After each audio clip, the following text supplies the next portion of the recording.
how in your experience and your professional experience and your personal experience has actually been the opposite. Disagreement Yeah. leads to connection. Yeah. Well, I had to first realize, and this is just part of my own self work. And I want to ask you the same question. Monica, who are the only people that you and I can control? Ourselves. Yeah, it's our kids. And so the interest, no, I'm joking. I tried, it didn't work. Right? It's like All four my of where mine, it did not work. I don't know how this missed me, right? Yeah.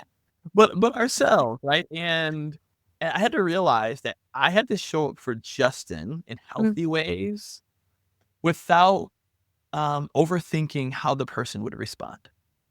mm, And that became meaningful for me. Now there's still things where I process and it bothers me and I deal with it.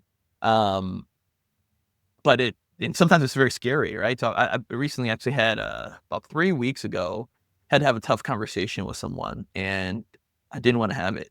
mm, They were saying some things through text, which is one of the worst forms of sharing disagreement. I know this work, and so I began sending voice notes because I know in hearing voice you can get tone, but they weren't getting the hint.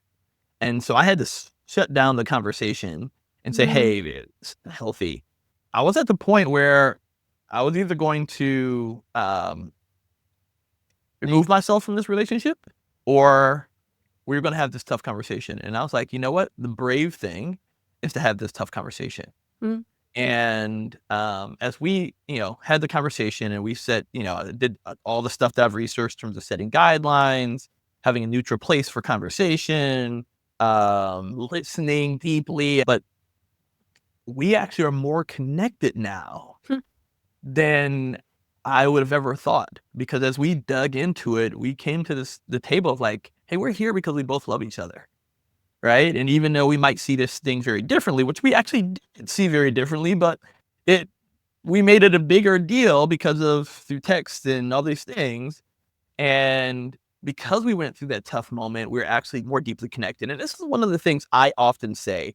Um, I don't consider somebody a friend, a true friend, until we've gone through something, no longer wanted to be friends, but still remain friends. Because it's easy to be friendly when everything is great and everything is good and there's no conflict and but it's harder to have that conversation to come out on the other side. And one of the things I feel like is that we are more deeply connected now than ever before. And that's what I realized that we often are afraid of. I was afraid of like, what's going to happen with this relationship? But I had to be okay to say, I can't just allow this to be in the back of my mind every time we interact, we engage, and not address it because it actually would hurt the relationship and it caused me more stress in the process. And so that's been one way that kind of leaning into that disagreement actually has helped us to be more connected. And we're based on the issue we're dealing with, we're going to go to a workshop together to kind of get more information and hear about it. And so I'm living this stuff out too, right? It's not just stuff that I researched and studied. I struggle with it, but it's about progress.